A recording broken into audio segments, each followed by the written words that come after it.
gambarnya. Jadi judulnya Ilmu Retorika untuk Mengguncang Dunia. Kalau lihat gambarnya ini kira-kira filosofinya apa? Mungkin kalau bukan desainer nggak tahu gitu. Itu gambar mic ya Ustadz ya? Gambar mic. Jadi kepalanya mic, tangannya mic, kakinya mic, semuanya mic. Jadi Betul. kalau mau berretorika itu ya ibaratnya seluruh tubuh kita harus bermain. Itu Jadi kayak ada gambar apinya gitu ya? iya, gambar Itu apinya sepertinya itu on memang fire gitu. on fire, betul. Tapi filosofinya semuanya mic ya.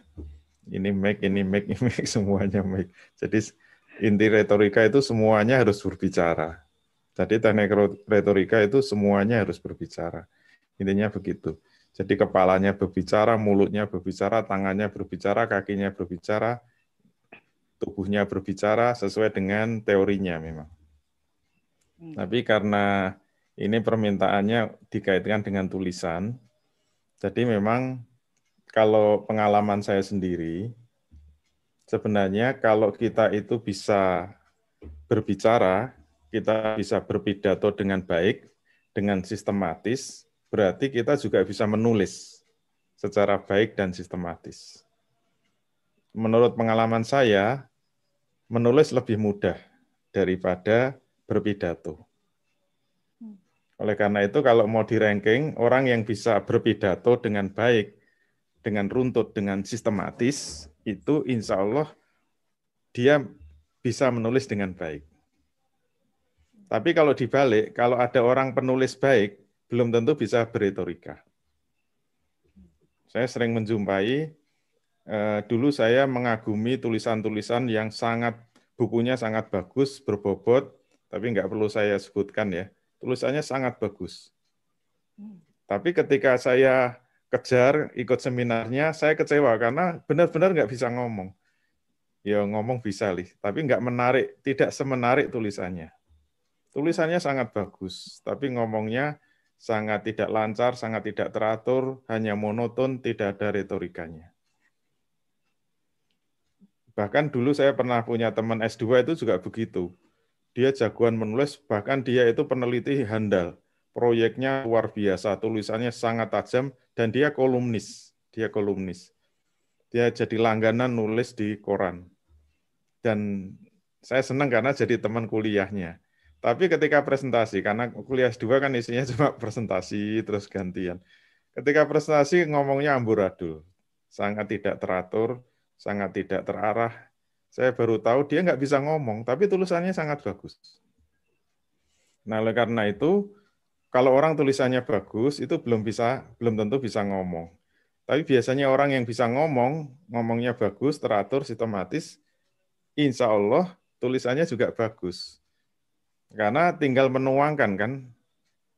Kalau ngomong saja sudah bisa sistematis, bisa runtut, berarti tulisannya juga pasti bisa sistematis dan runtut.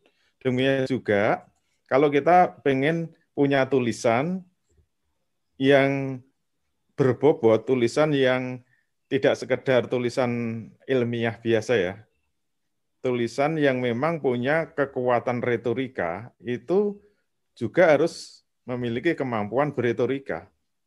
Jadi kalau orang memiliki kemampuan berretorika, itu tulisannya juga bisa memiliki kekuatan retorika. Nah, oleh karena itu sebenarnya buku saya ini sebenarnya buku yang pertama kali saya tulis. Dan buku ini punya jasa besar. Kenapa? Karena buku ini sangat membantu saya untuk menyelesaikan kuliah S3 saya. Jadi saya kuliah S3 itu biaya sendiri, tidak beasiswa, dan yang membiayai buku ini. Jadi buku ini sangat membantu saya menyelesaikan S3, karena saya ketika kuliah di Malaysia itu keluarga masih di Indonesia. Kemudian saya harus bolak-balik terbang Indonesia Malaysia. Dan saya memang banyak dibantu karena pas saya kuliah itu awal-awal ada maskapai termurah di dunia. yaitu Air Asia. Jadi Air Asia itu punya jasa besar. Kalau dulu saya mengandalkan Garuda atau Malaysian Airlines, itu paling sekali berangkat dari Jogja sampai Kuala Lumpur itu 2 juta. Pulang balik kan 4 juta. Tapi begitu ada Air Asia, itu ya 500.000 udah bisa sampai Kuala Lumpur. Malah langsung direct dari Jogja sampai Kuala Lumpur. Cuma 500.000, bahkan kadang-kadang 300.000, bahkan gratis. Sering dapat free seat itu. Kalau rajin-rajin searching di internet. Dulu yang pertama kali menjual tiket pesawat pakai internet itu ya Air Asia. Jadi itu pertama kali ada penerbangan termurah di dunia. Tagline-nya aja di pesawat ditulisi, now everyone can fly. Sekarang semua orang bisa terbang. Wah, kalau dulu yang namanya terbang kan harus orang kaya, harus orang yang berduit. Sekarang semua orang bisa terbang. Itu Air Asia. Nah, makanya saya kalau berangkat itu selalu membawa buku ini. Dan di Malaysia laku keras. Dan jual di Malaysia itu enak karena tinggal ngilangi 3 nolnya diganti RM. Misalnya dulu pertama kali buku ini harganya 50.000 ya. 50.000, kalau dijual di Malaysia tinggalin nolnya dihilangin 3, 50 ringgit. Nah, 50 ringgit Malaysia itu langsung 4 kali lipat kan. Langsung 200.000. Kalau saya misalnya bawa 10 saja ya, bawa 10 itu sudah 2 juta, sudah bisa terbang bolak-balik, bisa makan di sana 1 bulan. Itu hanya membawa 10 buku. Dan alhamdulillah saya banyak diberi kesempatan teman-teman di sana untuk ngisi pengajian-pengajian di masjid. Dan saya kalau ngisi pengajian ya promosi buku. Dan bagi mereka buku-buku yang kita tawarkan 50 ringgit itu masih murah. Ya kayak jual kacang goreng, berapapun juga habis. Nah ini manfaatnya jualan buku. Bisa menyelesaikan S3. Baik, kalau melihat buku saya ini, seperti teori yang saya sampaikan, semua yang saya tulis ini dari pengalaman saya ceramah. Jadi menunjukkan bahwa kalau kita bisa berceramah, kita bisa berpidato, berarti kita bisa menulis. Karena semua yang saya tuliskan itu sebenarnya adalah dari ceramah yang sudah saya sampaikan berkali-kali. Kemudian teman-teman mengusulkan gimana itu kalau dibukukan saja gitu loh. Sehingga pengalaman saya ceramah selama beberapa tahun, kemudian dituangkan dalam bentuk buku, tapi ditambah dengan teorinya. Jadi ketika teman-teman itu mendengarkan ceramah saya, kok rasanya ada yang lain daripada yang lain. Itu pasti ada sentuhan. Ada sentuhannya. Berarti ada tekniknya, teknik tertentu untuk membuat ceramah itu menjadi menarik. Yang kemudian saya tulis dalam buku saya ini menjadi jurus-jurus retorika. Dari pengalaman saya, akhirnya terkumpul ada 9 jurus. Mulai jurus yang paling sederhana sampai jurus pamungkas, yang paling mematikan, itu jurus ke-9. Jadi kalau pakai jurus itu, hati-hati itu. Itu daya bunuhnya sangat tinggi. Judulnya jurus saja mengerikan. Jurus mengunci dan membanting pemahaman.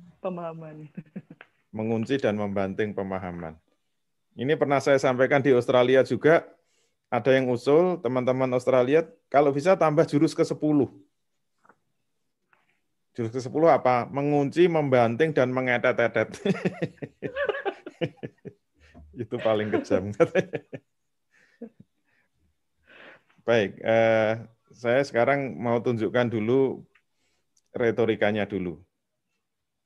Dengan asumsi tadi, kita bisa berretorika, berarti bisa menulis. Oleh karena itu, saya biasanya kalau nulis buku itu cepat banget.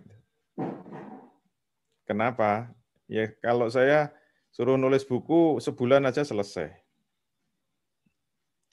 Karena berangkat dari ceramah dulu. Jadi urutannya saya itu kalau bisa mengisi ceramah, kalau sekarang ceramah itu hampir semuanya pakai PowerPoint. Berarti kalau kita itu sudah bisa berceramah, apalagi sudah punya presentasi dalam bentuk PowerPoint, PowerPoint itu kalau mau jadi buku tinggal memindah saja. Jadi tulisan Word gitu loh. Menurut saya sebaiknya begitu. Jadi kalau kita langsung dipaksa nulis, misalnya kita mau nulis buku, itu yang paling berat apa? Kerangkanya nggak akan ketangkap. Kita itu bisa menulis buku kalau sudah ada kerangka. Dan kerangka yang paling baik itu dari PowerPoint dulu.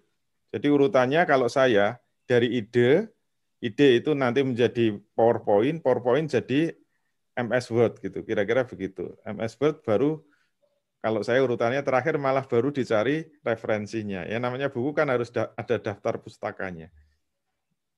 Saya biasanya daftar pustaka itu malah terakhir dan biasanya paling lama karena harus dikasih body note kan. Jadi saya berpikirnya memang kebalik, bukan dari referensi dulu, tapi dari ide dulu karena memang saya katanya mesin kecerdasannya intuiting. Intuiting itu dari intuisi kerjanya dan kebalikannya itu thinking. Orang thinking itu basicnya apa? Dari data, dari referensi, dari membaca baru bisa menulis. Tapi kalau orang intuisi dari ngelamun dulu. Yang jalan intuisinya dulu. Jadi orang intuiting kalau sudah ada ide-ide gila itu biasanya nggak bisa diem. Pasti pengennya dituangkan dalam bentuk PowerPoint, dalam bentuk tulisan. Baru nanti diperkaya dengan apa MS Word itu baru padat. Asalnya dari poin-poin saja gitu. Nah, oleh karena itu saya menulis buku ini, buku pertama juga dulu dari apa?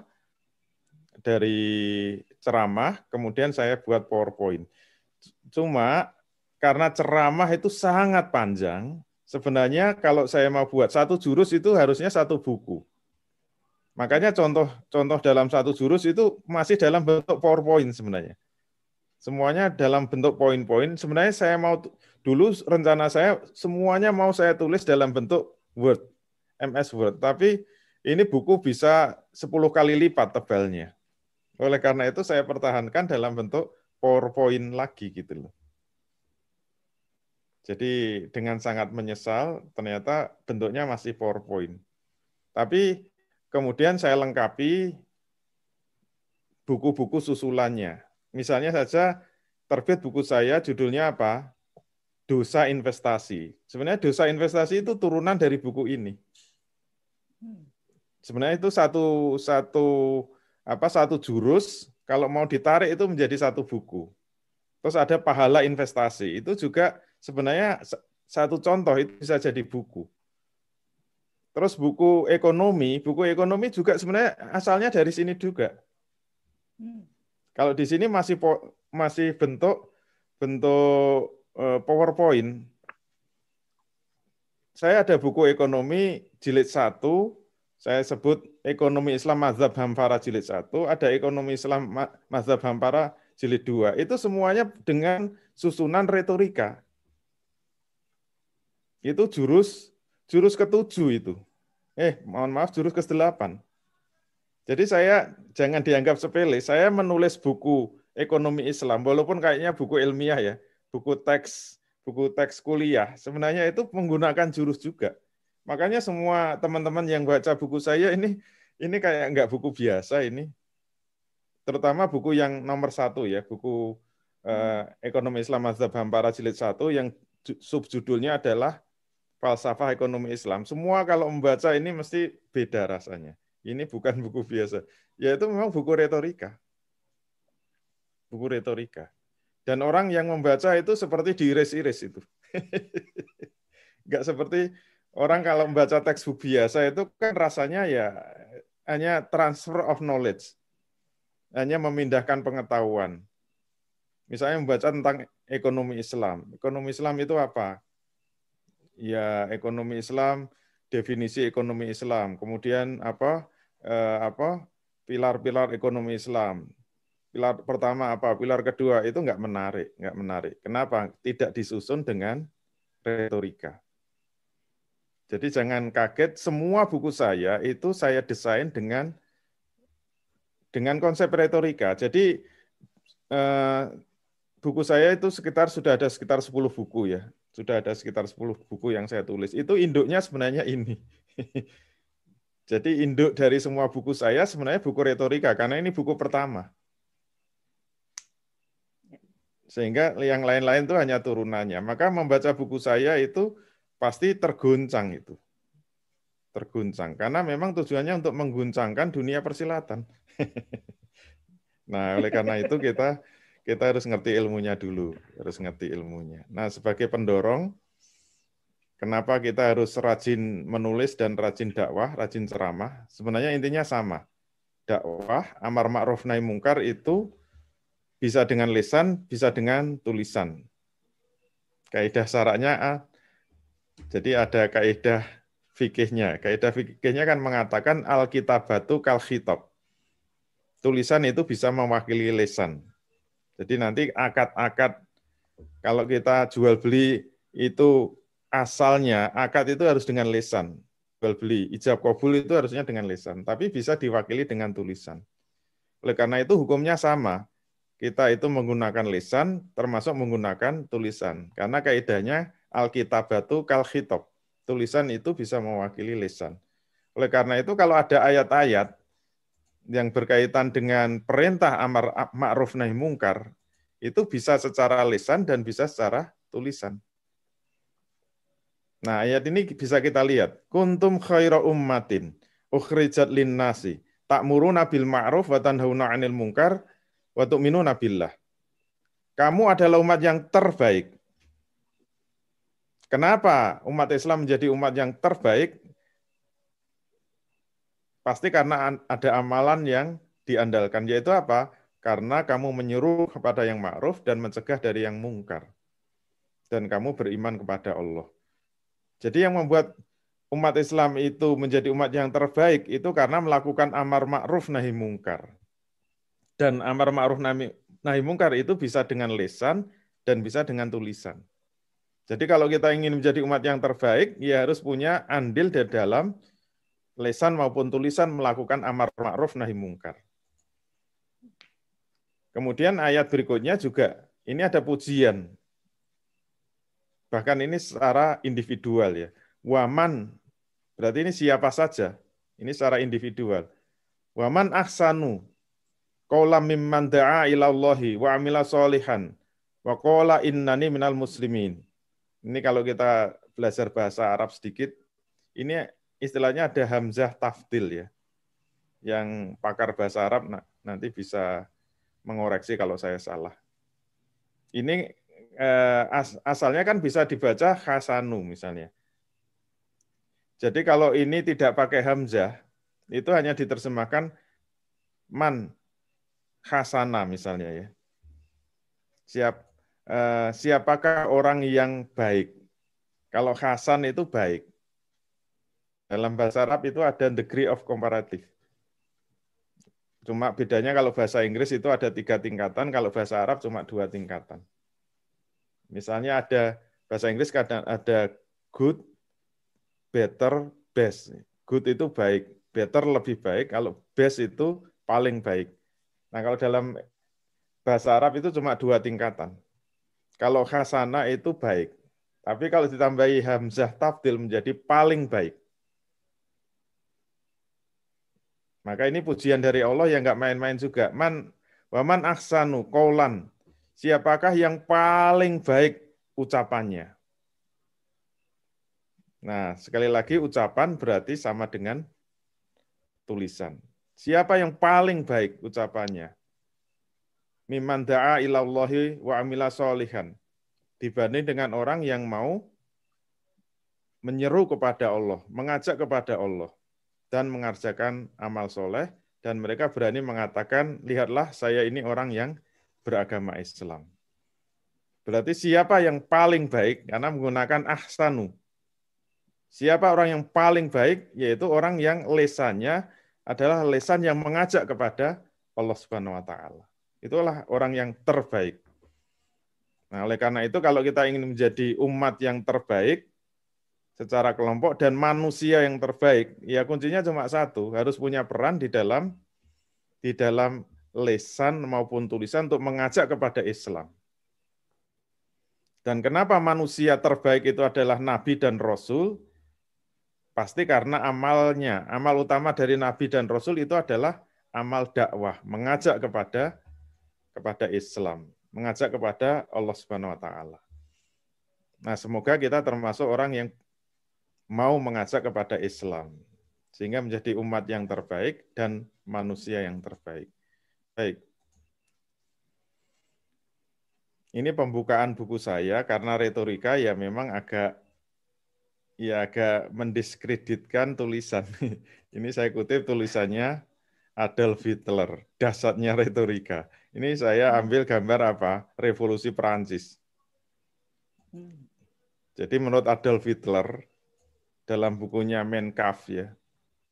Saya kutip dari bukunya Mein Kampf, Adolf mengatakan, karena Adolf Hitler itu kalau saya memang agak suka membaca buku-buku biografi ya, terutama biografi orang-orang yang mengguncangkan dunia.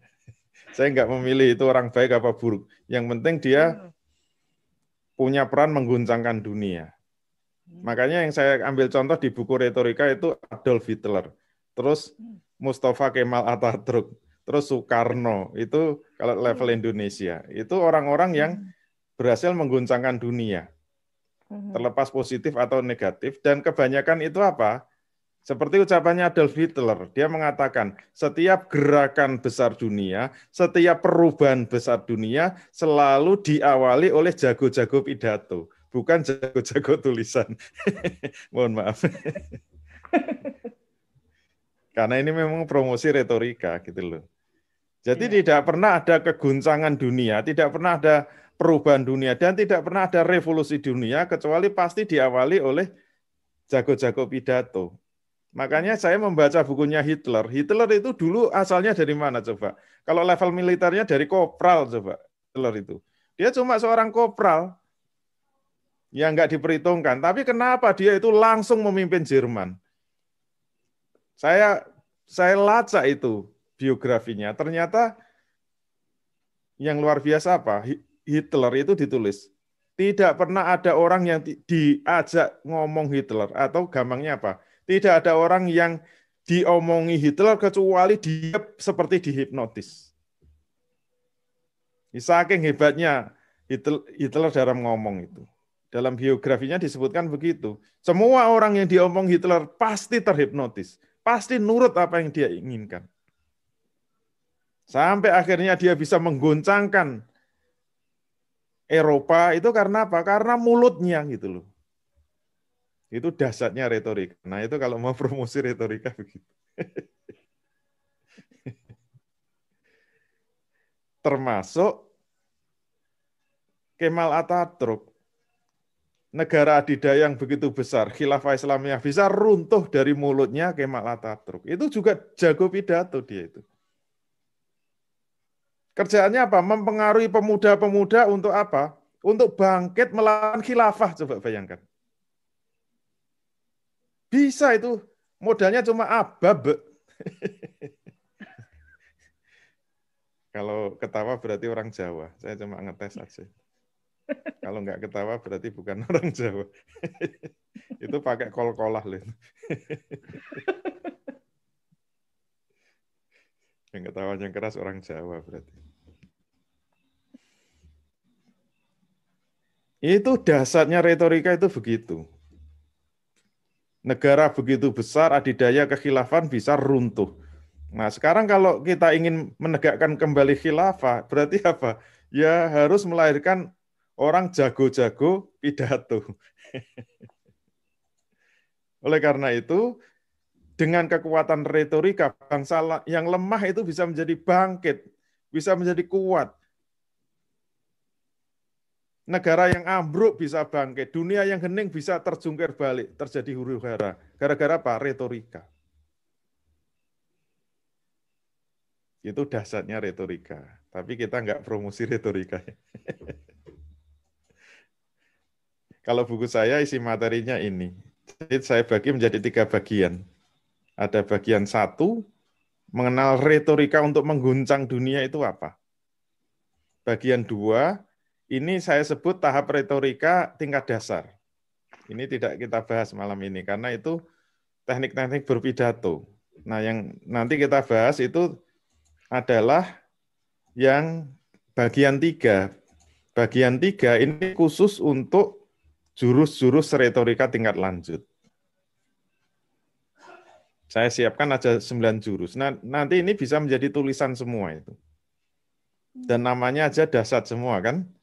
Jurus 1, membangkitkan pemahaman. Jurus 2, menggoyang pemahaman. Jurus 3, memudahkan pemahaman. Jurus 4, mempertajam pemahaman. Jurus 5, melambungkan pemahaman. Jurus 6, membelokkan pemahaman. Jurus 7, membalikkan pemahaman. Jurus 8, mengunci pemahaman. Jurus 9, paling dasar, mengunci dan membanting pemahaman. Silakan dipilih.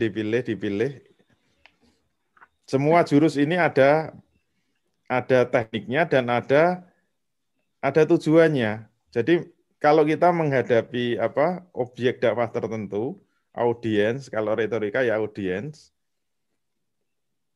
tidak semuanya cocok loh jurus ini. Kalau nggak hati-hati, mungkin kita langsung kasih jurus 9 bisa muntah-muntah dia. Bahaya, kalau nggak siap bisa terkapar.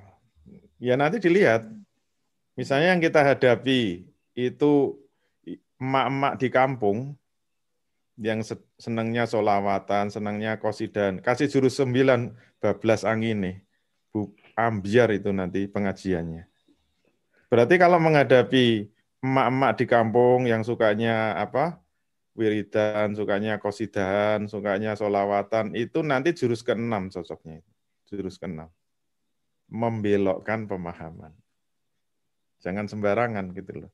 Nah ini jurus, kalau belajar memang jurus itu urut. Kalau kita belajar silat kan mesti jurus 1 sampai hafal, jurus 2 sampai hafal. Tapi kalau berantem ya nggak mungkin urut kan. Tunggu, saya kan harus urut. Tergantung serangan musuh dong. Bisa saja kita mulai jurus 9, terus nanti pindah jurus 2, jurus 7. Tergantung kondisi objek dakwahnya. Oke, ini kira-kira isi bukunya seperti itu. Nah, yang saya bahas ini hanya bagian 1 sama 3. Bagian 1 perlu kita bahas karena kita harus tahu yang disebut retorika untuk mengguncang dunia itu apa. Kalau retorika sendiri itu saya definisikan paling hebat, nggak ada duanya di seluruh textbook retorika. Ya, saya kutip dikit-dikit ya, pendapat-pendapat ahli tentang retorika. Ada yang mengatakan retorika itu seni berbicara. Wah, aneh-aneh. Nggak ada yang cocok. Bagi saya nggak ada yang cocok. Retorika yang tepat itu apa? Retorika itu bermain drama dengan aktor tunggal. Pernah nonton drama kan? Pernah nonton sinetron? Sinetron yang bagus itu apa? Sinetron yang bagus semua pemain bisa memerankan watak sesuai skenarionya. Bisa mengikuti tuntutan skenario. Dulu saya yang sering ikuti sinetron seperti Para Pencari Tuhan. Itu kan kalau aktornya seperti seperti Deddy Mizwar, itu menjadi orang yang bijaksana, ya dia bisa memerankan sebagai orang yang bijaksana, dihormati. Tapi yang jadi Pak RW yang sangat jengkelin itu ya, dia lihat wajahnya Pak RW itu bisa benar-benar muntah. Nah itu berarti berhasil itu RW-nya. Yang sidik-sidik, wadus. Gitu. Itu kan jengkelin betul. Nah berarti sukses itu.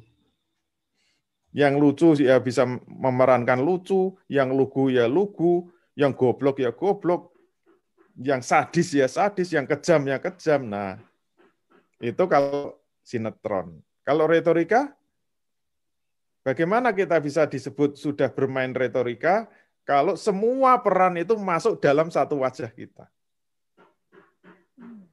Berarti kalau mau main retorika syaratnya apa?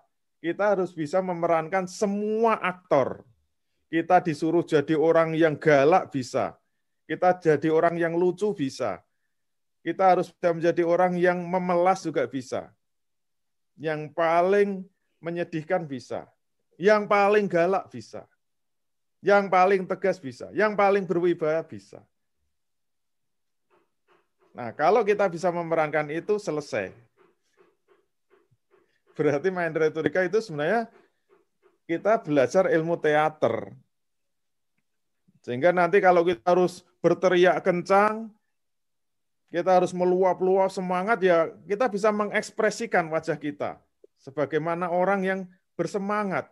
Tapi begitu kita harus memerankan watak yang sedih, ya semuanya bisa menangis dan kita bisa menampilkan orang yang secengeng-cengengnya. Tapi kalau harus lucu, ya lihat wajahnya aja udah lucu. Belum ngomong aja udah lucu. Itu bermain retorika. Tapi aktornya cuma satu. Berarti retorika itu melelahkan betul, melelahkan. Karena harus berpindah-pindah peran gitu loh. Tiba-tiba jadi lucu, tiba-tiba jadi galak, tiba-tiba jadi nangisan, tiba-tiba jadi lucu lagi, nanti jadi tegas lagi. Nah, kalau kita bisa berpindah secara cepat, mengekspresikan secara cepat, berarti kita sudah sukses dalam retorika. Tapi dalam buku saya sebut itu retorika tingkat dasar. Mohon maaf, tingkat dasar. Saya biasanya kalau ngisi training retorika, saya contohkan. Zaman saya nulis buku ini, dulu idola yang paling ngetop siapa? Kiai Zainuddin MZ. Nah, Kiai Zainuddin MZ itu menurut buku saya sudah lulus retorika tingkat dasar. Mohon maaf. Jadi di buku saya itu ada 4 level kan tingkat dasar itu. Tingkat dasar itu kalau kita buka lagi itu yang ini loh. Tahap 1 itu sukar berbicara, tahap 2 sukar dipahami, tahap 3 enak dipahami, tahap 4 memukau pemahaman. Jadi yang disebut lulus tingkat dasar itu sudah lulus level 4. Nah, contohnya siapa? Kiai Zainuddin MZ. Kalau sekarang ya UAS ya, Ustadz Abdus Somad. Nah, itu lulus tingkat dasar itu.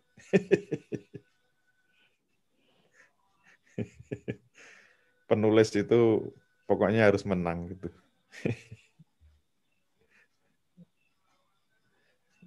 Kenapa itu tingkat dasar?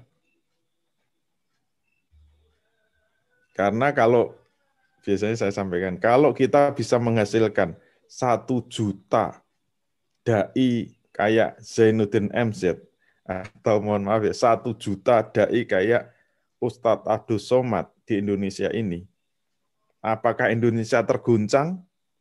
Jawabnya tidak. Tidak akan terjadi guncangan apa-apa. Tidak akan ada perubahan apa-apa.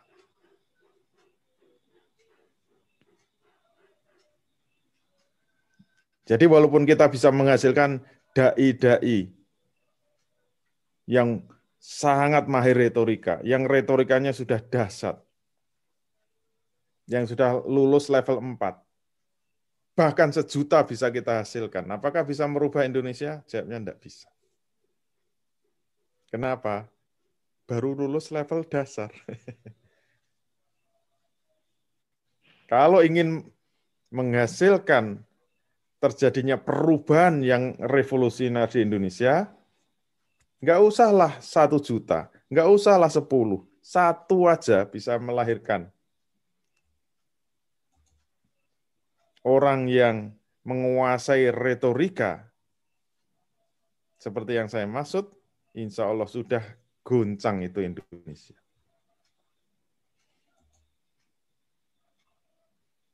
Nah, pertanyaannya kenapa kalau 1 juta Ustadz bisa kita hasilkan, 1 juta Ustadz level Abdus Somad, Ustadz Abdus Somad kita hasilkan kok nggak menghasilkan perubahan?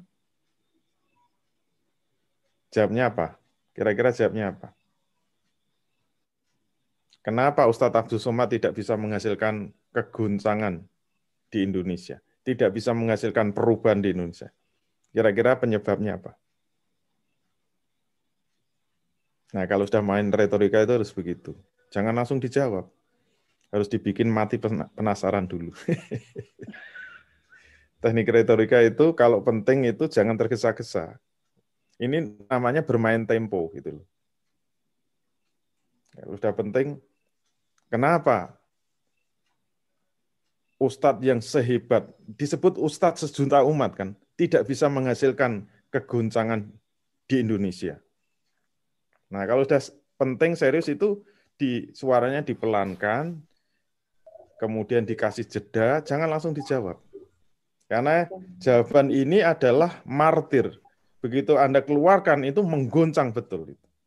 Jadi kalau kita sudah pegang ini peluru, disimpan dulu. Jangan langsung dimuntahkan. Nah, ini juga penting. Dan biasanya audien nggak bisa menjawab. Walaupun diulang-ulang nggak bisa menjawab. Coba saya ulang ya. Kenapa seorang Ustadz Abdus Somad yang dijuluki dai sejuta umat tidak bisa menghasilkan perubahan di Indonesia? Kira-kira penyebabnya apa? Ada yang bisa menjawab? Jawabnya cuma satu. Karena Ustadz Abdus Somad belum membaca buku saya. Terima kasih. Mantap. Itu namanya retorika jualan buku. Betul-betul. Nonton kecewa. Tapi kan sudah terjebak dengan retorikanya. Saya malah mikirnya karena cuma dai sejuta umat gitu. Sedangkan di Indonesia jumlahnya udah ratusan juta. Makanya nggak bisa mengguncang.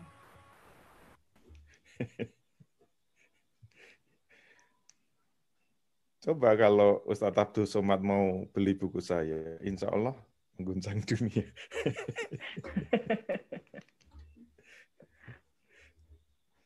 Nah, kenapa buku saya itu saya kasih judul Mengguncang Dunia? Itu dulu terinspirasi serangan Amerika ke Irak. Kenapa Amerika menyerang Irak? Karena Amerika sangat takut dengan senjata pemusnah massal. Katanya Irak menyimpan senjata pemusnah massal. Berarti Amerika sangat takut dengan senjata pemusnah massal. Dulu buku saya saya kasih judul Retorika Pemusnah Massal. Kok kejam sekali kayaknya. Akhirnya nggak jadi. Saya ganti dengan Retorika untuk Mengguncang Dunia. Nah, pernah lihat senjata pemusnah massal? Nah, ini kan. Kalau melihat senjata pemusnah massal, mana yang paling menakutkan? Nah, ini ternyata ada 3 bagian kan senjata pemusnah massal itu. Yang pertama adalah peluncur rudal. Ini truknya ini loh, peluncur rudal. Nomor 2 itu roketnya. Nah, roketnya itu yang panjang ini. Kemudian kepala rudal itu yang ini ya. Bukan ini ya, ini kepala manusia. Kepala rudal itu yang ini. Nah, kalau kita melihat senjata pemusnah massal, dari 3 komponen ini, peluncurnya, yang paling gede malah truknya ini kan. Roketnya ini nomor 2. Nomor 3 kepalanya malah kecil. Mana yang paling menakutkan? Yang paling menakutkan ini ujungnya ini loh. Tergantung isinya apa. Kalau roket itu mau gedenya kayak apa nggak menakutkan. Coba kalau roketnya panjang besar tapi ini isinya ternyata mercon. Isinya ternyata bubuk petasan. Ya malah ditunggu anak-anak kecil ya. Nanti roketnya diterbangkan malah biar jadi kembang api. Ini sama sekali nggak menakutkan kalau ini isinya adalah bubuk mercon, apalagi kembang api. Tapi kalau ini diisi dengan kepala nuklir, nah ini kalau jatuh satu negara, seluruh negara bisa hancur. Berarti yang paling menakutkan itu bukan yang gede-gede ini, tapi ujung yang paling kecil ini yang paling menakutkan. Oleh karena itu, kunci retorika pemusnah massal itu apa? Kita harus membuat analogi. Peluncur rudal itu apa? Roket itu apa? Kepala rudal itu apa? Peluncur rudal itu penataan panggung, roket itu retorika penyampaian. Nah, yang paling menakutkan yang nomor 3. Kepala rudal itu kekuatan idenya. Jadi ternyata kata kuncinya, kenapa ceramah-ceramahnya Zainuddin MZ atau ceramah-ceramahnya UAS itu tidak pernah mengguncang dunia, kuncinya di sini. Ada kekuatan ide. Nah, ide yang bisa mengguncang dunia itu apa? Ide yang bisa menghantam ikatan antar manusia. Jadi ternyata manusia itu punya 3 ikatan kan? Hubungan manusia dengan Allah, hubungan manusia dengan dirinya sendiri, dan hubungan manusia dengan manusia lain. Hampir semua penceramah kita, termasuk tulisan-tulisan agama ya, itu yang dibahas apa? Kenapa tidak pernah menimbulkan keguncangan? Karena ceramah-ceramah kita itu hanya di dimensi 1 dan 2. Kalau mau diringkas, ceramah kita itu sebenarnya hanya bicara tentang ibadah dan akhlak. Dimensi 1 itu yang dibahas ibadah, dimensi 2 itu akhlak. Berarti ceramah kita itu yang dibahas apa? Kalau tidak membahas ibadah, pasti membahas akhlak. Kalau tidak membahas akhlak, berarti membahas ibadah. Kalau tidak membahas ibadah, berarti membahas akhlak. Kalau tidak membahas akhlak, berarti membahas ibadah. Kalau tidak membahas ibadah, berarti membahas akhlak. Kalau enggak akhlak, ya ibadah. Enggak pernah keluar dari ini. Dan kalau yang diperbaiki cuma ibadah dan akhlak, itu sebenarnya hanya memperbaiki individu-individu saja. Tidak pernah menghasilkan perubahan.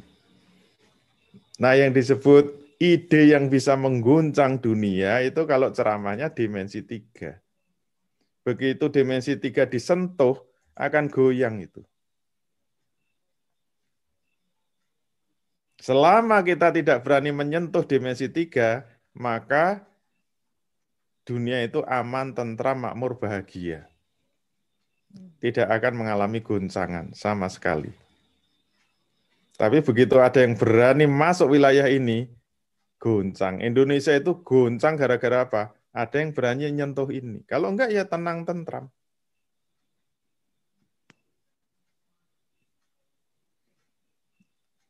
Dan saya termasuk orang yang sudah mencoba jurus ini. Misalnya saja ya, dulu kalau saya kan domisili di Jogja. Dulu orang Jogja tenang, ayem, tentrem. Ceramah-ceramahnya menyejukkan. Karena apa? Yang dibahas persoalan ibadah, kalau enggak akhlak. Kalau enggak akhlak ibadah, kalau enggak ibadah akhlak. Tiba-tiba ada yang ceramah, mohon maaf ya, membahas demokrasi. Saya masih ingat itu. Dalam sebuah seminar. Bahkan ada yang rekamannya masih ada. Dulu itu ada yang nyerang sampai, wah dia berdiri marah-marah. Ketika memperkenalkan itu nggak cuma ngomong namanya, saya namanya ini. Ditambah saya ini lulusan Timur Tengah. S1 saya itu Al-Azhar Kairo, S2 saya juga Al-Azhar Kairo. Kenalannya nggak cukup. Saya 8 tahun di Mesir. S1 saya Al-Azhar, S2 saya Al-Azhar gitu. Mau apa dia kok kenalannya gitu. Ternyata dia mau marah. Tadi Bapak mengatakan demokrasi itu haram. Coba tunjukkan kalau demokrasi itu haram. Mana dalilnya, mana di Quran, mana di hadis. Saya sudah 8 tahun belajar Timur Tengah. Nggak ada dalil yang mengatakan demokrasi itu haram. Mana tunjukkan? Wah, marah-marah gitu. Ayatnya mana, hadisnya mana. Sekarang juga, wah marah.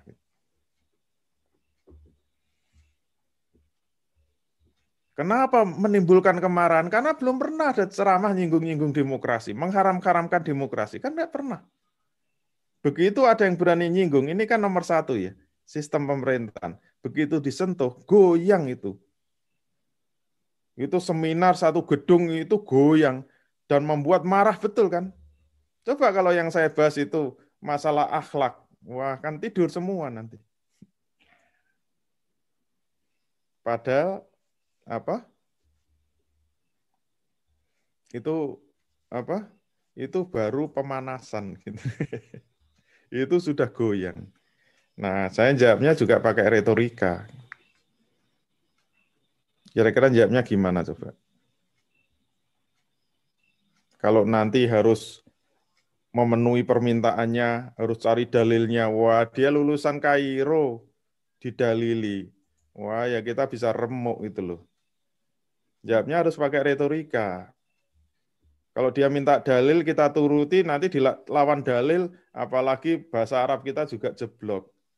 Anda itu nggak tahu ilmu tafsir, nggak bisa menafsirkan, masa ayat itu ditafsiri demokrasi dan sebagainya. Wah, muntah-muntah kita. Tapi dengan modal retorika, satu jawaban sudah langsung terkunci. Nah, itu enaknya kalau punya retorika. Kalau pernah ada yang tahu rekamannya, itu sudah lama. Saya jawabnya gimana coba?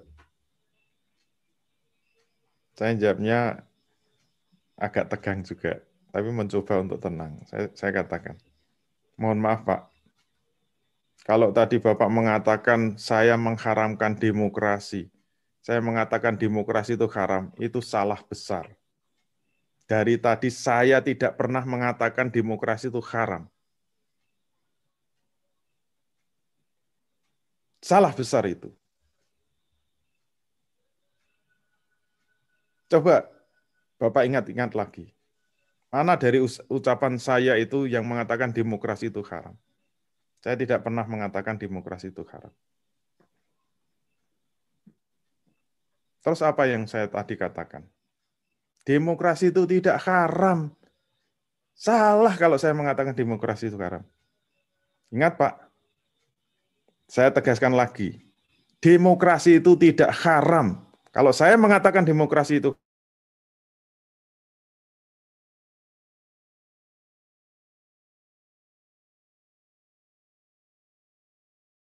tidak haram. Demokrasi itu kufur.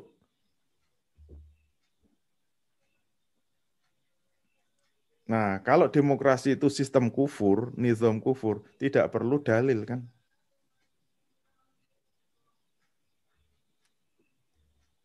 Kenapa? Kalau demokrasi itu sistem kufur, itu berarti menyimpang dari akidah. Nggak perlu cari dalilnya. Menyimpang dari syahadat. Demokrasi itu maknanya apa? Ketundukan, ketaatan tertinggi kepada rakyat. Syahadat kita, ketundukan tertinggi kepada Allah. La ilaha illallah. Maknanya apa? Tidak ada yang berhak disembah, tidak ada yang berhak ditaati, tidak ada yang berhak dituruti kecuali Allah. Demokrasi ajarannya apa? Tidak ada yang berhak ditaati, tidak ada yang berhak dituruti kecuali rakyat. Berarti demokrasi apa? Menyimpang dari akidah kufur itu, kafir. Saya tidak pernah mengatakan haram ya, sorry. Langsung cep, nggak bisa ngomong. Goyang ini. Kenapa? Karena berani membahas sistem pemerintahan. Termasuk sistem ekonomi. Di masjid saya itu dulu pecah itu jamaahnya. Gara-gara apa? Membahas ekonomi Islam. Yang dibahas apa? Riba. Goyang langsung. Biasanya masjid itu ayam, tentrem, nggak ada masalah. Gara-gara apa? Gara-gara ada yang mulai membahas dimensi 3, langsung ambyar itu masjid. Berarti kunci yang bisa mengguncang dunia persilatan itu apa? Kalau berani masuk ide-idenya di wilayah dimensi 3. Jadi kalau pengen tulisan-tulisannya itu mengguncang dunia, syaratnya apa? Harus berani masuk kepada salah satu dari 6 ini. Tapi harus dengan jurus. Nah, oleh karena itu, saya langsung kepada jurusnya. Ini ada 9 jurus kan. Jurus pertama apa? Jurus membangkitkan pemahaman. Itu maknanya apa? Jangan tetap jurus itu walaupun fokusnya kepada dimensi 3, tapi jangan langsung dengan dimensi 3. Itu namanya nggak bermain jurus. Kita tetap bermain dari apa? Dimensi 1, 2. Ingat, masyarakat kita itu biasanya paling ayem, tentrem, tenang itu kalau statnya itu seakan-akan membahas dimensi 3, dimensi 1 atau dimensi 2. Coba kalau kita ceramah langsung judulnya, apa hukumnya menegakkan khilafah? Wes ambiar itu, dari awal kalau sudah ngomong khilafah. Sudah lari semua. Yang dimaksud kita pakai jurus, kita harus mengatur. Nah, jurus 1 itu jurus apa? Membangkitkan pemahaman. Caranya bagaimana? Ini tekniknya apa? Membenturkan pengamalan dimensi 1, pengamalan dimensi 2 dibenturkan dengan dimensi 3. Itu contoh-contohnya di buku.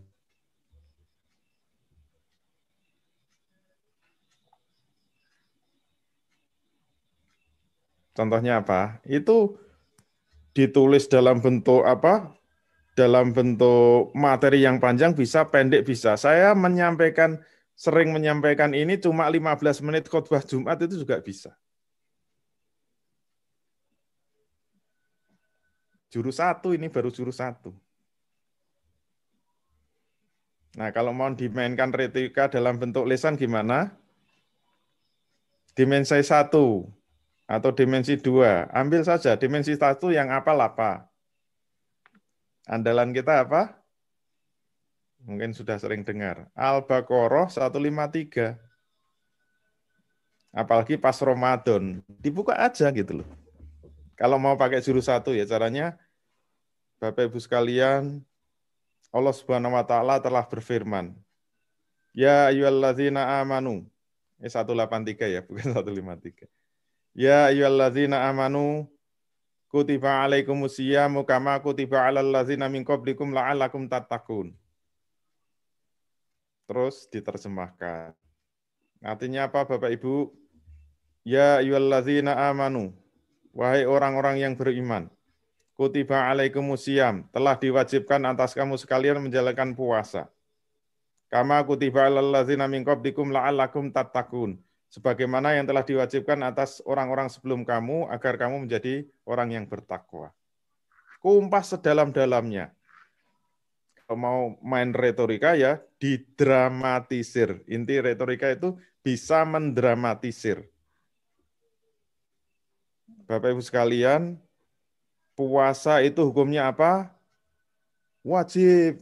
Nah, kalau bisa dialog bagus. Bapak Ibu sekalian, puasa hukumnya apa? Wajib. Dari mana tahu bahwa itu wajib? Kutiba, kan pinter-pinter Ibu. Dari kata kutiba. Kalau bahasa Arab memang ada kaidahnya.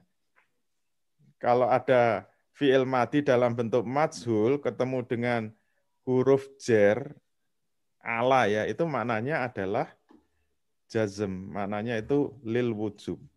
Jadi kalau ada kutiba ala, itu kata guru saya. Aslinya kan kutiba itu telah ditetapkan kan. Karena ketemu ala itu maknanya diwajibkan. Tapi nggak perlu dibahas, itu bikin mumet. Yang penting ibu-ibu udah tahu. Dari mana itu wajib? Kutiba, sudah cukup. Dari mana puasa itu wajib? Taunya kutiba alaikum, telah diwajibkan atas kamu untuk berpuasa. Nah, nanti diangkat terus, didramatisir. Wajib itu maknanya apa, Ibu-ibu? Wajib itu maknanya harus dikerjakan. Kalau tidak dikerjakan, akan berdosa. Kalau berdosa dimasukkan neraka, disiksa di dalam api yang menyala-nyala. Kenapa? Wajib. Tahu maknanya wajib, harus dilakukan. Kalau dilakukan dosa. Wah, sampai mendidih. Kalau perlu Cari contoh yang lain. Yang kutiba-kutiba. Terus teknik retorikanya di mana? Dibenturkan dengan dimensi 3. Kalau Allah sudah memerintahkan dengan kata kutiba alaikum, maknanya apa? Harus dilakukan.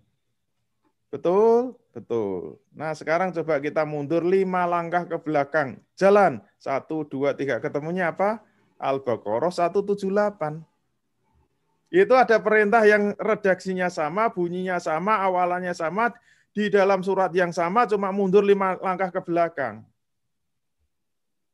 Ya ayyuhallazina amanu, sama kan? Kutiba alaikum, sama. Kelanjutannya aja yang beda. Apa bunyinya? Ya ayyuhallazina amanu kutiba alaikumul qisasu fil qatla. Al-khuru bil khuri wal abdu bil abdi wal unsa bil unsa. Wahai orang-orang yang beriman, telah diwajibkan atas kamu menjalankan kisos atas pembunuhan. Bapak Ibu sekalian, kutiba artinya apa? Wajib. Kalau tidak dijalankan dosa apa enggak? Dosa. Masuk neraka apa enggak? Masuk neraka. Sekarang saya tanya, kisos sudah dijalankan? Belum. Masuk neraka enggak? Masuk. Selamat masuk neraka. Itu namanya jurus 1. Statnya tetap dari dimensi 1 atau dimensi 2. Tapi dibenturkan dengan dimensi 3, pengamalannya. Itu jurus 3. Jurus 1. Tapi nanti harus dikunci dengan ayat akidah. Ayat akidah. Penguncinya apa? Al-Baqarah 85. Itu kalau contoh-contohnya di buku udah ada semua. Penguncinya apa? Afatu'minu nabi ba'dil kitab batakfuru nabi ba'd. Apakah kamu akan beriman kepada sebagian isi kitab dan ingkar kepada sebagian isi kitab yang lain? Apakah kamu akan beriman kepada sebagian isi Al-Quran dan ingkar kepada sebagian isi Al-Quran yang lain? Apakah kamu hanya akan mengamalkan sebagian isi Al-Quran dan meninggalkan isi Al-Quran yang lain? Apakah kamu akan mengamalkan isi Al-Quran yang enak-enak saja, kemudian meninggalkan yang nggak enak? Ini pertanyaan dari Allah. Nggak perlu dijawab. Kenapa? Dijawab sendiri oleh Allah. Apa jawabnya? Fama jaza'u may yaf'alu dzalika minkum illa khizyun fil hayatid dunya. Tidaklah akan dibalas orang-orang yang berbuat seperti itu di antara kamu, kecuali akan nista kehidupannya di dunia. Pasti nista. Kenapa orang Islam sekarang nista? Tertindas, terinjak-injak. Kenapa? Karena setengah-setengah di dalam menjalankan Quran. Milih-milih dalam menjalankan Quran. Kalau cuma nista di dunia masih lumayan. Wa yaumal qiyamati yuraduna ila asadil azab. Dan besok di hari kiamat mereka akan dikembalikan pada siksa yang sangat pedih. Masuk neraka. Jangan khawatir. Dijamin. Awas kalau nggak masuk neraka. Saya protes. Kenapa? Setengah-setengah di dalam menjalankan Quran. Coba kalau berani ceramah kayak gitu, ambiar itu masjidnya. Goncang. Dan itu bisa ditulis. Kalau kita bisa ngomong, berarti bisa ditulis. Urutkan saja. Dengan narasi pertanyaan-pertanyaan tadi. Kenapa kita harus menjalankan puasa? Karena hukumnya wajib. Terus nanti dibenturkan dengan pengamalan dimensi 3. Kita hanya menyentuh konsistensinya. Orang Islam sekarang nggak konsisten. Kemudian dikunci dengan Al-Baqarah 85. Nah itu contoh menjalankan 1 jurus. Wah ini kalau saya jelaskan 9 jurus sampai subuh nanti. Saya langsung yang 9 aja, biar paling menarik 9 lah. Nanti yang lain silahkan baca sendiri, biar buku saya laku. Sambil jualan. Jurus 9 paling dahsyat ini. Mengunci dan membanting. Saya lihat mengunci dulu ya. Jurus 8 itu mengunci. Caranya mengunci itu gimana sih?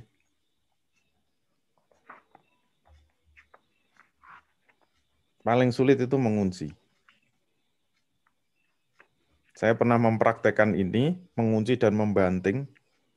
Wah, itu sampai membuat, ini saya sampaikan di Malaysia itu. Wah, sampai membuat orang udah nggak percaya sama saya. Kalau mau praktek silahkan. Caranya mengunci itu, jurus mengunci dulu ya. Mengunci itu mengumpulkan pemahaman-pemahaman yang berbeda dulu. Kemudian dikunci satu persatu. Kalau jurus 8 ini saya contohkan, ini buku ekonomi Islam saya gitu loh. Jadi kalau ingin nulis buku ekonomi Islam, jangan langsung dijelaskan ekonomi Islam yang nggak menarik, nggak ada retorikanya. Coba bayangkan kalau saya nulis buku ya, tulisannya. Ekonomi Islam itu ada 3 pilar. Pilar ekonomi Islam. Yang pertama apa? Yang pertama adalah kepemilikan. Pilar kedua adalah pemanfaatan kepemilikan. Pilar ketiga adalah distribusi kekayaan. Kemudian kita jelaskan satu-satu. Apa makna kepemilikan itu? Sabab utama loh, didefinisikan. Sebab-sebab kepemilikan dibagi 5. Dijelaskan terus. Kemudian pemanfaatan kepemilikan dibagi 2. Ada infakul mal, ada tanmiyatul mal. Sampai detail, sampai selesai. Kalau ada orang baca buku itu, menariknya di mana coba? Keunggulan ekonomi Islamnya di mana coba kalau langsung seperti itu? Enggak menarik sama sekali, enggak ada retorikanya.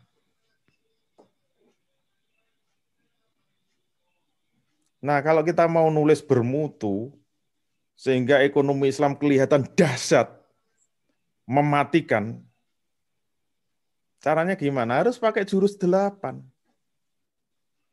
Jurus apa? Mengunci pemahaman. Caranya gimana? Kumpulkan lawannya dulu, pemahaman-pemahaman lain.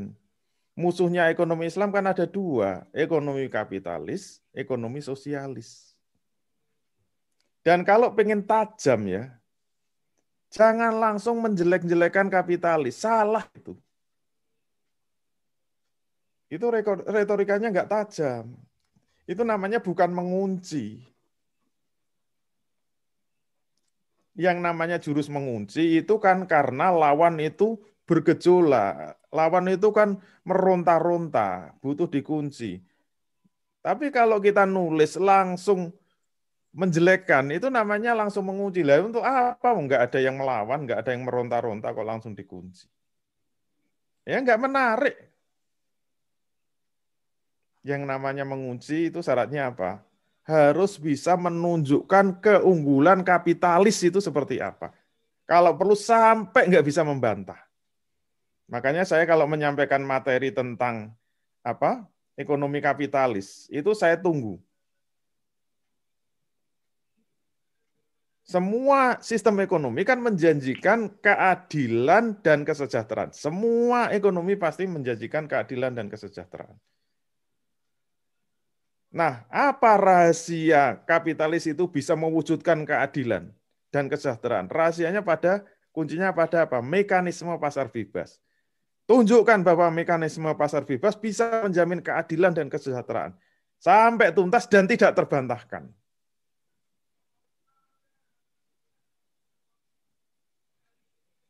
Dalam bentuk tulisan harus bisa menunjukkan itu, dalam bentuk lesan juga harus bisa menunjukkan itu. Kalau kita langsung tunjukkan kelemahan-kelemahan jelek-jeleknya kapitalis, ya nggak menarik dong.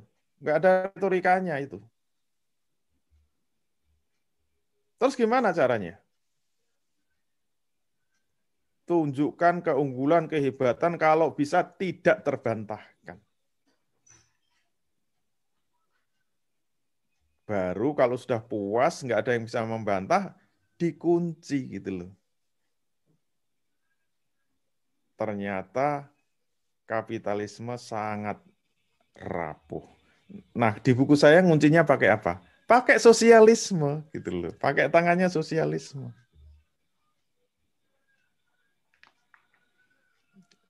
kebetulan yang bisa membongkar bobroknya kapitalisme memang Karl Marx. Dahsyat Karl Marx itu. Bisa dikupas sampai seakar-akarnya, kesimpulannya apa? Sadis kapitalisme itu, zalim. Itu hebatnya Karl Marx.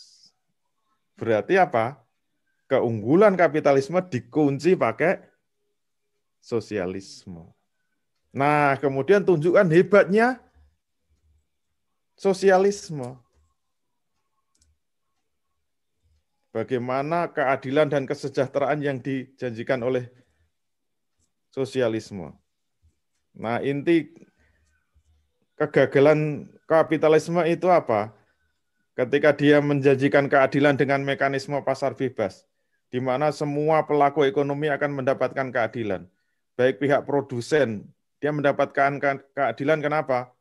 Semua pelaku ekonomi, pihak swasta bisa terjun di semua sektor ekonomi, silakan. Kalau mau bisnis penerbangan ya silakan, telekomunikasi silakan, mau bisnis apa? Bisnis manufaktur ya silakan. Nah, itu kan mendapatkan keadilan. Dan efisiensi bisa terjadi karena persaingan bebas. Kalau persaingan bebas menghasilkan efisiensi yang tinggi, siapa yang diuntungkan? Pasti konsumen mendapatkan harga yang semurah-murahnya dengan kualitas yang sangat tinggi. Dan pihak ketiga yang diuntungkan siapa? Pemerintah. Pemerintah nggak usah ikut campur dalam ekonomi. Biarkan bebas. Tugas pemerintah cuma satu, menarik pajak. Untuk kepentingan pengaturan publik. Udah, ideal kan? Produsen, konsumen, pemerintah, semua mendapatkan keadilan. Dan semua makmur sejahtera. Sampai di sini nggak terbantahkan. Tapi bisa dikunci oleh sosialisme. Rontok itu. Kenapa? Ternyata kapitalisme menghasilkan kelas. Kelas borjuis dan kelas proletar. Kenapa? Karena ada kepemilikan modal yang disebut yang memiliki perusahaan itu siapa? Pemodal. Dan faktanya pemodal nggak ikut kerja. Yang diperas itu kaum buruh, dia bekerja, dianggap sebagai faktor produksi, keuntungan 100%, diambil semua oleh pemilik modal, padahal pemilik modal nggak ikut kerja sama sekali. Zalim itu. Bahkan prinsip kapitalisme kan untuk menghasilkan keuntungan setinggi-tingginya harus menekan biaya produksi serendah-rendahnya. Padahal tenaga kerja itu masuk komponen biaya produksi. Kan kejam itu. Siapa yang bisa mengungkap? Sosialisme. Berarti solusinya apa? Penghapusan kepemilikan individu. Tidak ada yang boleh memiliki pabrik. Semua harus bekerja. Kita harus bekerja bersama, sama rata, sama rasa, sama bahagia. Hidup PKI. Kan gitu. PKI Perjuangan. Terkunci kan? Sehingga semua nggak bisa membantah. Ekonomi yang adil apa? Sosialisme. Sampai nggak bisa membantah. Nah, kalau sudah nggak bisa membantah, baru tunjukkan bobroknya sosialisme. Pakai apa? Ekonomi Islam. Nah, begitu kita masuk ekonomi Islam, ini baru nampak kebesarannya, keagungannya, keindahannya, keadilannya, kesejahteraannya, semua nampak dengan jurus 8. Itu caranya begitu. Tapi ini tidak ada bantingannya. Tidak ada bantingannya. Kalau nggak ada bantingannya itu nggak menarik. Terus bedanya apa dengan jurus 9? Kalau jurus 9 ada bantingannya. Kalau dulu di Malaysia yang saya pakai itu sistem pemerintahan. Kalau di buku saya enggak. Kalau sistem pemerintahan itu bantingannya gimana sih? Level pertama, step pertama sama kayak tadi. Semua pemahaman-pemahaman dikumpulkan dulu. Kalau saya buat apa? Karena ini mau bicara sistem pemerintahan, Anda jangan langsung menjelaskan sistem pemerintahan Islam itu khilafah. Khilafah ada 4 pilarnya kan? 4 pilar sistem pemerintahan Islam apa? Kekuasaan di tangan umat. Kemudian apa? Kedaulatan di tangan syara. Kemudian apa? Khalifah punya hak mentabani. Terus apa? harus ada kesatuan di dalam pemerintahan. Itu nggak menarik. Apa keunggulannya? Apa kehebatannya? Kalau nggak pakai jurus. Nah, caranya gimana? Ini dulu saya praktekkan sampai mengguncang seluruh Malaysia. Saya kumpulkan dulu sistem-sistem pemerintahan selain Islam. Saya kumpulkan menurut kelompok besar. Yang pertama apa? Yang pertama adalah monarki. Yang kedua teokrasi. Yang ketiga demokrasi. Urutannya persis jurus ke-8 tadi. Kita tunjukkan bagaimana kehebatan monarki. Kemudian dikunci dengan teokrasi. Kenapa? Karena monarki itu otoriter. Semua di tangan raja, gitu. Tidak terkendali. Bagaimana agar terkendali? Harus ada kekuasaan Tuhan. Itu teokrasi. Tapi hasilnya apa? Hasilnya malah terjadi kolusi antara pendeta dengan raja. Kalau monarki itu pendapat raja itu mutlak, kalau teokrasi itu apa? Pendapat raja itu mutlak, yang kalau melanggar tidak hanya bersalah. Kalau monarki kan kalau melanggar aturan raja itu salah. Wah, kalau teokrasi nggak cuma salah, berdosa. Kenapa? Karena ada aturan Tuhannya. Sehingga ketika pendeta itu berkolusi dengan raja, wah penindasannya lebih kejam daripada monarki. Akhirnya apa? Perjalanan sejarah Eropa tidak pernah rakyatnya bahagia. Kenapa rakyatnya tidak bahagia? Karena aturan selalu dibuat oleh elit pemimpin. Itu yang nggak membuat bahagia. Terus bagaimana agar bahagia? Nah, dikunci dengan demokrasi. Kalau rakyat ingin bahagia, keinginan-keinginan rakyat itu harus tersalurkan. Aturan harus berasal dari rakyat, agar rakyat secara mayoritas berbahagia. Caranya bagaimana? Agar rakyat bisa membuat aturan, ternyata harus ada wakil rakyat yang disebut DPR, lembaga legislatif. Terus bagaimana agar bisa dilaksanakan? Harus ada eksekutif. Bagaimana agar tidak menyimpang? Harus ada lembaga yudikatif. Berarti yang paling hebat apa? Demokrasi. Nah, yang disebut mengunci itu semua sistem-sistem pemerintahan itu harus dikunci dengan satu saja, yaitu demokrasi. Sampai apa? Sampai tidak ada yang bisa membantah bahwa sistem pemerintahan yang paling sempurna, yang paripurna, yang bisa diterima oleh siapa saja hanya satu, yaitu demokrasi.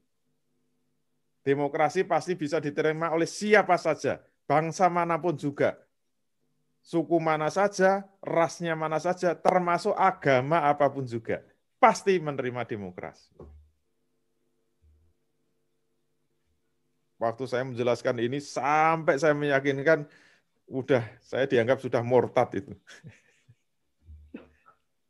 Teman-teman sudah pada panas itu. Karena nggak ada yang bisa bantah. Coba kalau Anda mempromosikan sistem pemerintahan Islam, yang bisa nerima kan orang Islam saja. Saya sampai bilang gitu. Orang Kristen pasti menolak. Orang ateis menolak, orang komunis menolak, semua menolak. Kenapa? Karena Anda ngomongnya Islam. Coba kalau demokrasi, semua akan menerima. Dan demokrasi nggak ada cacatnya. Demokrasi itu sempurna. Sistem yang paling paripurna. The end of civilization, saya mengatakan, itu puncak dari peradaban manusia. Tidak ada yang lebih hebat daripada sistem demokrasi. Silakan tunjukkan kelemahannya. Karena apa? Karena ada sharing power. Kekuatan demokrasi pada trias politika. Kekuatan dipecah jadi 3.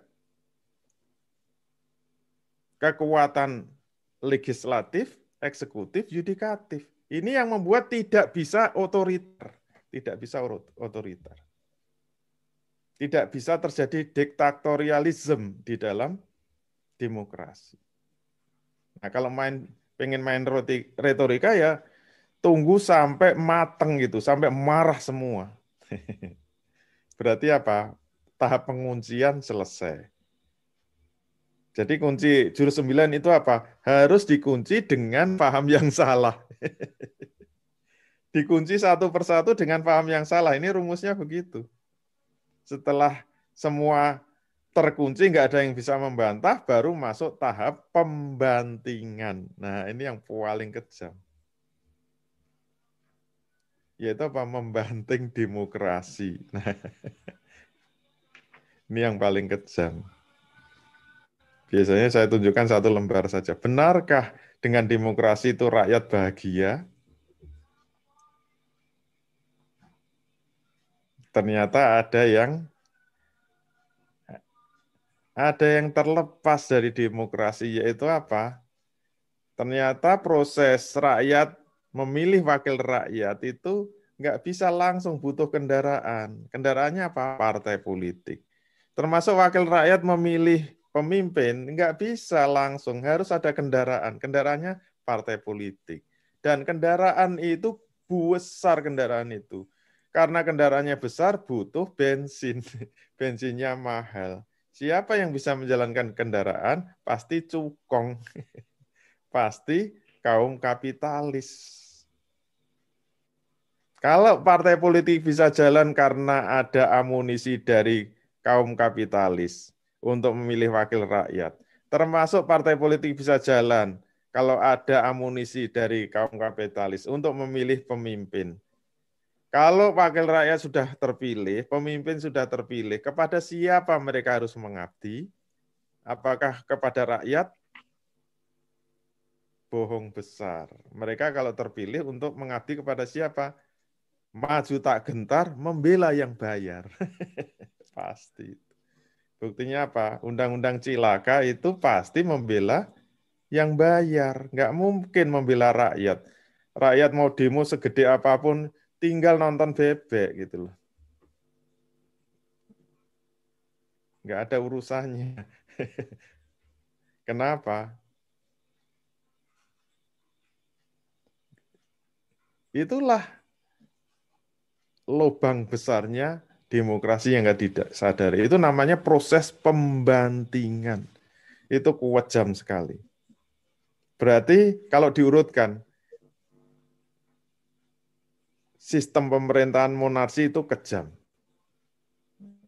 Kalau sistem pemerintahan teokrasi lebih kejam lagi. Tapi yang paling kejam itu apa? Demokrasi.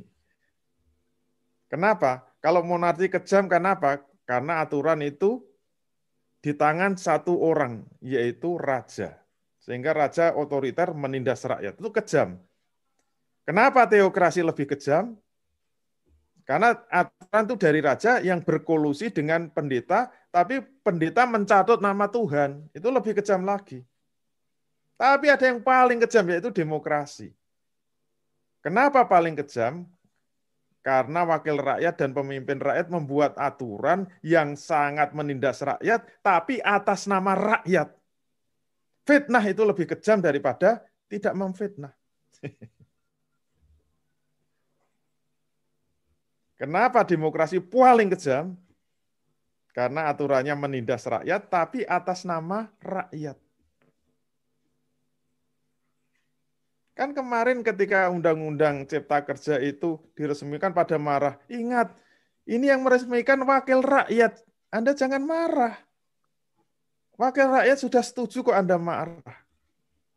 Wakil rakyat itu kan mewakili rakyat demi rakyat.